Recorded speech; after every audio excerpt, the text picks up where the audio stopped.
मुंबई में आप निवास कर रहे हैं, पहाड़ की भूमि से आप गए हैं। 4 पंक्तियों से आपको बुलाना चाहता हूं, मेरी आदत सी है और उस आदत से मैं पीछे नहीं हटूंगा कि तुम्हें आवाज देते हैं ये जंगल देवदारों के, तुम्हें आवाज देते हैं ये जंगल देवदारों के, चले आओ बुलाते हैं तरन्नुम आबशारों के, पहाड़ों की ढलानों पर उतरते रात के साए, किसी यादों की वादी से तुम्हारी याद ले आए, तुम्हारी याद ले आए। प्रसून जोशी जोरदार तालियां दीजिएगा।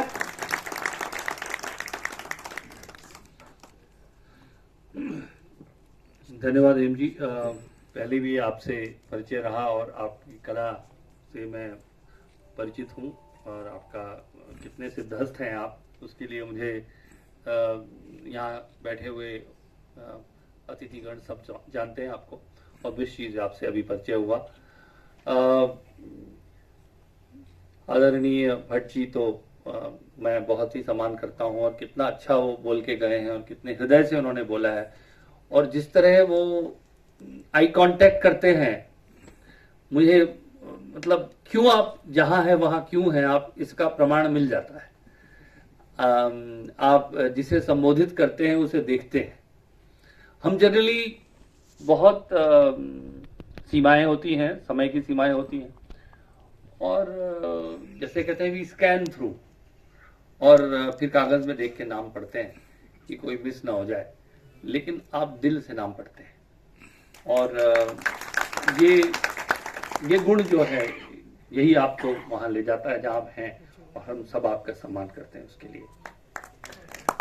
रावत जी से मेरा पहले परिचय हुआ है, लेकिन समय कभी बिताया नहीं हमने साथ में, पर बहुत खुशी है कि आप यहाँ हैं।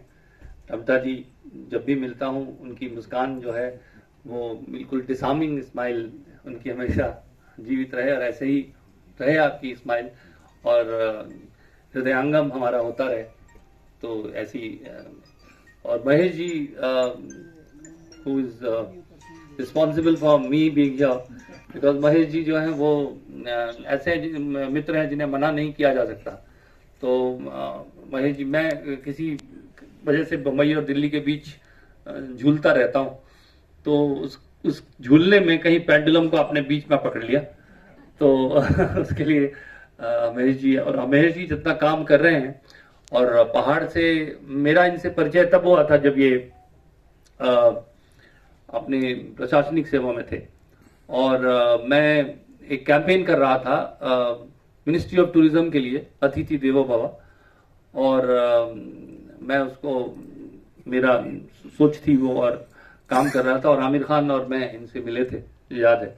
तो हमने तब हम लोग, मुझे विश्वास नहीं चाहिए, थोड़ा बीच में पहाड़ी के शब्द तो आ ही जाते हैं, तो मैंने टेस्ट करने के लिए इनको मैं ऐसा करता हूँ जैसे हम लोग करते हैं ना, अंगूठे से छू के पानी देखते हैं कि पहाड़ छू की नहीं छुयो, और कस रोजा कस फल रोज, अरे पहाड़ छा के, तो एकदम एक आत्मीयता का एक जो तार जुड़ता है अपनी भाषा से, और जैसे कि आपने भाषाओं में फिल्म को देखा आज, और रिंडवाल जी आपको तो वैसे भी बहुत बहुत बधाई हो, आपने ये एफर्ट किया है, और आपको धन्यवाद।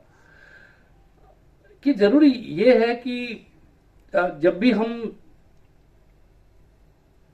पहाड़ की संस्कृति की बात करते हैं तो कहीं एक चैरिटी का भाव आ जाता है कि हमें अपनी संस्कृति की सेवा करनी है। प्लीज आप बैठे, आपके बारे में अभी बहुत बहुत जाना, और बहुत खुशी हुई।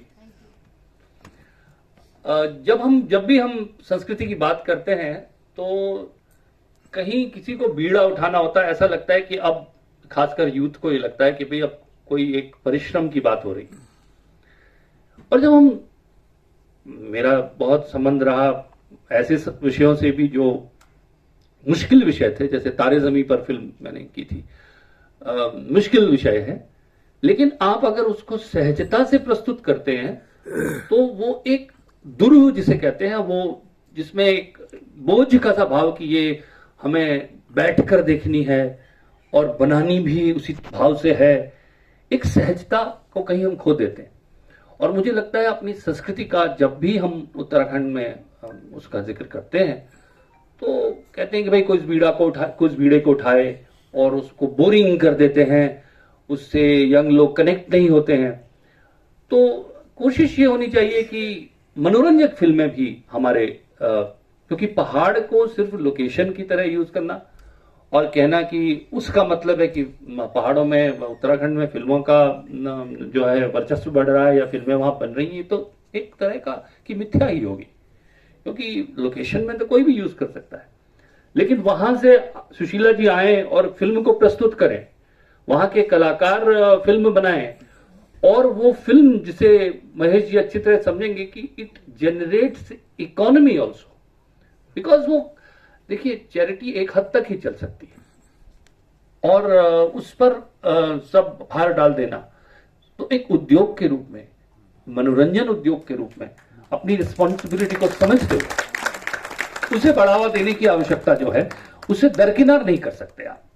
तो मुझे लगता है कि जो हमारे यहाँ जमींदार, जो हमारे मूल उत्स है पहाड़ का, वो तो रहेगा। आपने देखा किस तरह से पूरा कार्यक्रम चल रहा है, एक निश्चल भाव से चल रहा है।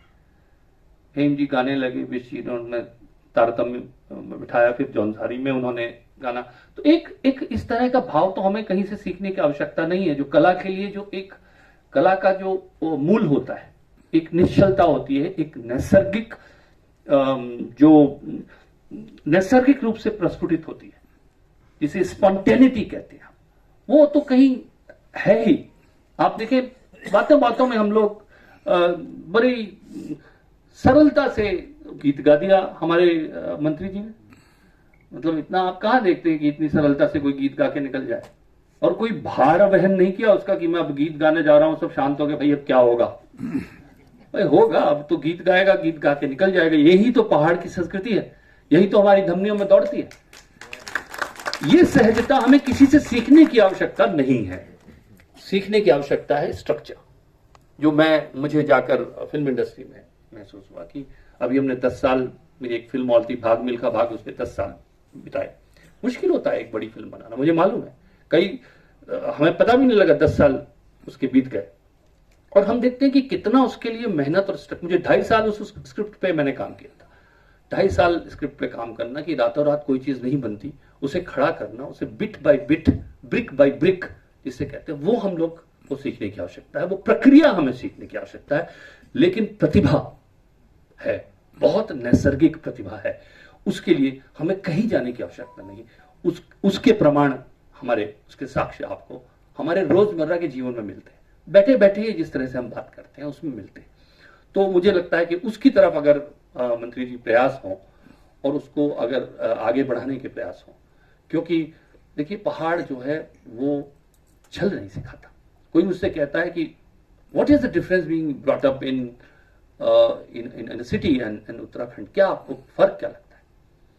मैंने कहा देखिए, आप अगर एक शहर में हैं और आप एक बस में सीट आपको दिखती खाली है, तो आप सोचते हैं मैं उसमें बैठूंगा, तो वहां एक रुमाल आके आपसे पहले गिर जाता है और वो उसको क्लेम कर लेता है। ये आपको, ये जो सर्वाइवल है, ये आपको शहर सिखाता है। पहाड़ में नदी मुश्किल है, नदी संघर्ष सिखाती है, लेकिन नदी शुरू से आखिरी तक अपना रूप नहीं बदलती, वो नदी नदी ही रहती है, पहाड़ पहाड़ ही रहता है। तो आप छल नहीं सीखते, संघर्ष से जूझना जरूर सीखते हैं, लेकिन छल नहीं सीखते। और ये निश्चलता जो है वो नैसर्गिक निश्चलता है। ये this is not just important for पहाड़ के लोगों के लिए, उत्तराखंड के लिए जरूरी नहीं है, ये विश्व का नुकसान है अगर हमारी संस्कृति उनके सामने ना आए, क्योंकि इतनी सुंदर संस्कृति है। हम we will enrich the world with the culture which Uttarakhand has if it is palatable, it is made out to be reach out to people. तो मुझे ये लगता है उसमें हम जितनी भी प्रयास कर सकते हैं, और पॉपुलर कल्चर जिसे हम कहते हैं उसमें भी प्रयास, और ये मैं समझता हूं पॉपुलर कल्चर का काम है। और जितने भी कलाकार स्टेज पे हैं सबको मैं बधाई देता हूं कि आपने अपना समय निकाला और उसको काम को किया, क्योंकि इतना आसान नहीं है। मेरे एक सजेशन है, आपने 3 प्रोमोज काटे, 3 भाषाओं में काटे, कोशिश कीजिए कि तीनों अलग अलग हो, तो आप अपनी फिल्म की जो है छटा दिखा सकें, अलग अलग स्वरूप दिखा सकें। थोड़ा उस पर और काम हो सकता है, आएगा वो CBFC में प्रमाणन के लिए 3 बार प्रमाणित करा लीजिए, लेकिन वो सब ये होगा। I am very sure that all those things you will learn and this is a step towards what it is. मुझसे कहा गया था कोई कविता पढ़ दो, तो भट्ट जी ने जड़ों की बात की कि जड़ों से जुड़े हुए बिना, अपने संस्कृति से जुड़े हुए बिना कोई उसका अर्थ नहीं है। तो एक कविता है मेरी कि उखड़े उखड़े क्यों हो वृक्ष सूख जाओगे। अब उखड़े उखड़े के दो अर्थ हैं।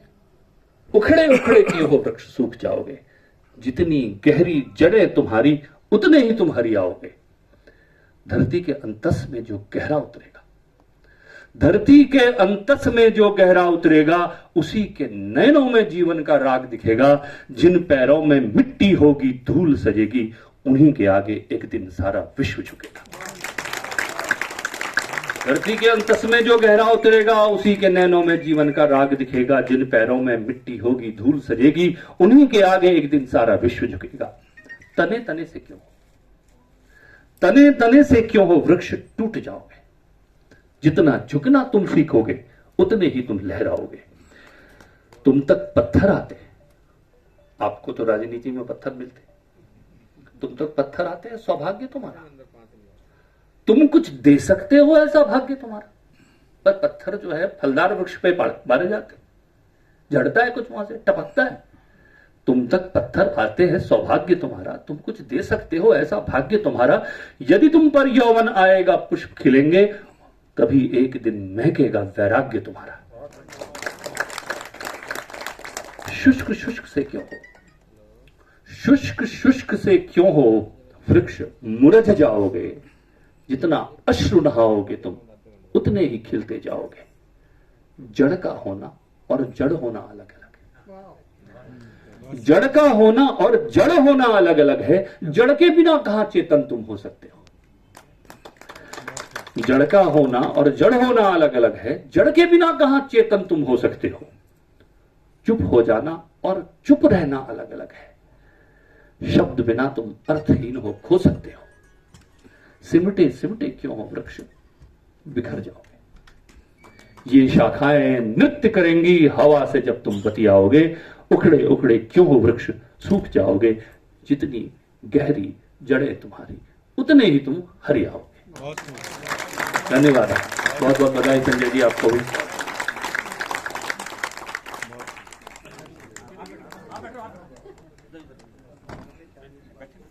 एक फोटोग्राफ